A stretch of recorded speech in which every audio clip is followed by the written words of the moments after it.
the crowd is roaring, and we are diving deep into Alex Eala's career trajectory as she storms Abu Dhabi 2026. Welcome back.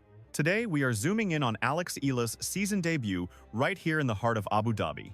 I am using this tournament as a litmus test to reveal exactly where she stands in her evolution as a top 50 contender. Forget the hype for a moment.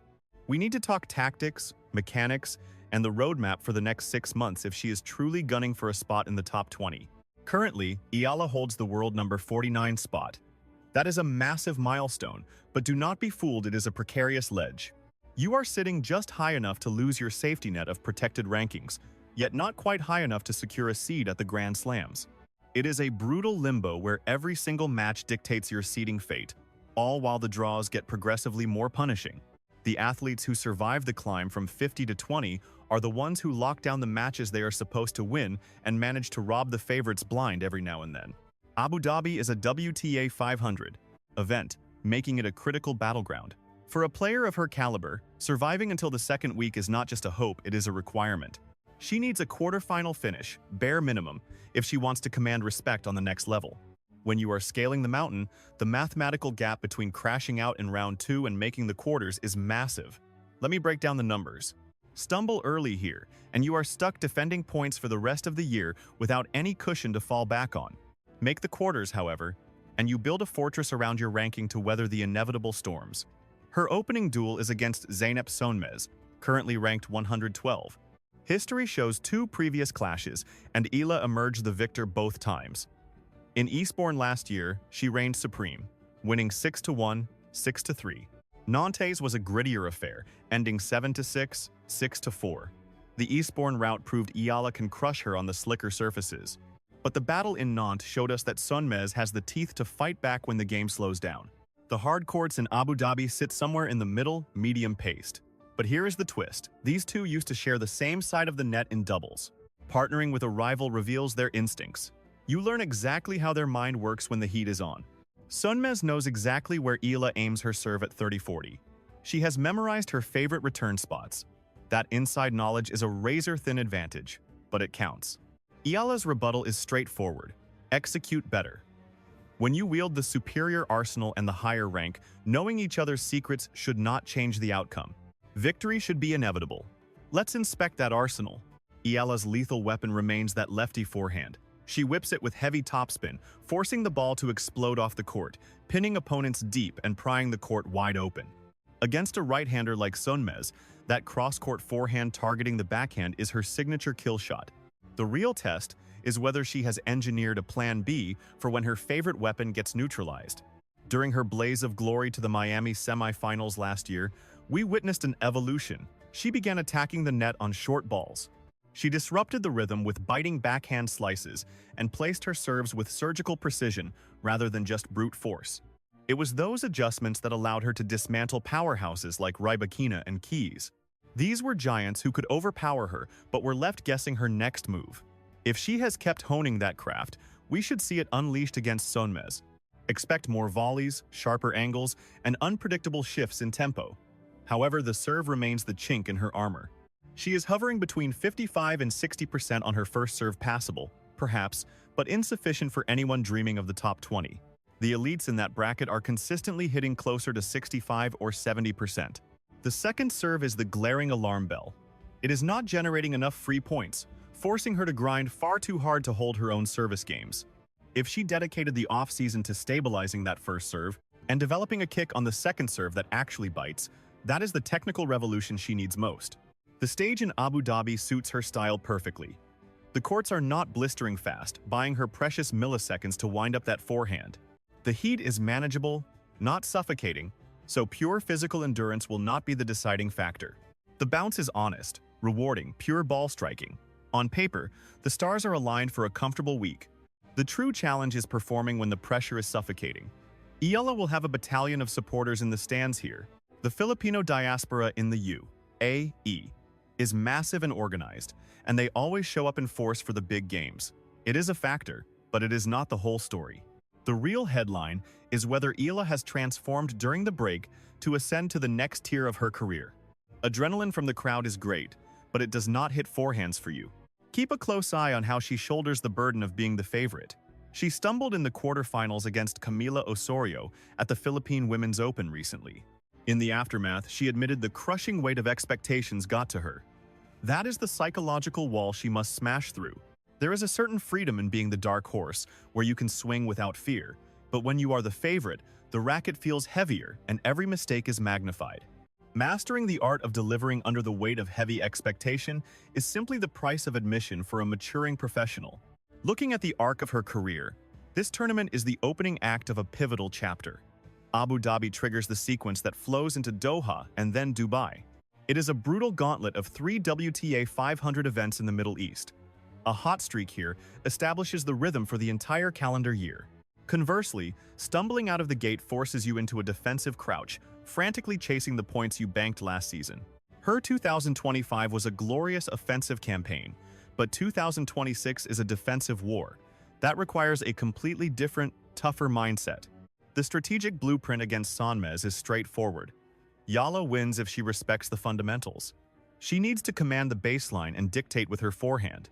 The goal is to run Sonmez ragged from corner to corner until a gap appears. There is no need for complex geometry here. The trap lies in trying to paint the lines, hunting for miracle winners, or gambling unnecessarily. Sonmez is a wall. She won't hand you the match, so don't hand it to her. If Eala maintains discipline and plays high-percentage tennis, she punches her ticket to the next round. Zooming out, Eala is a fascinating case study in the brutal translation of junior stardom into professional grit. Forged in the fires of the Rafael Nadal Academy, she carries those signature trademarks: relentless work ethic, insane court coverage, and a steel mind.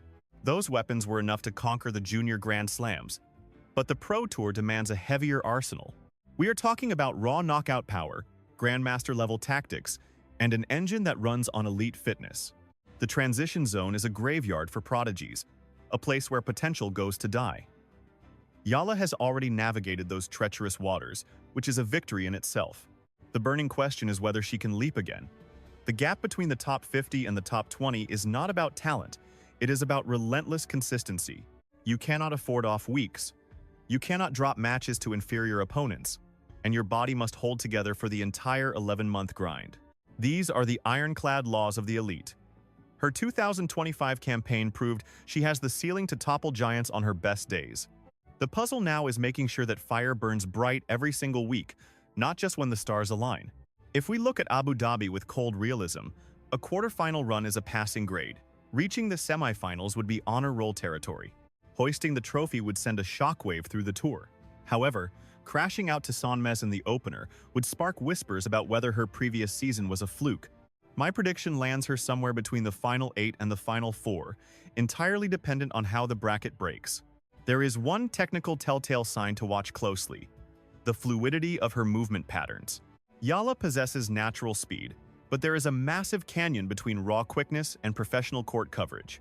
The true elites do not just chase the ball, they arrive early enough to dictate what happens next.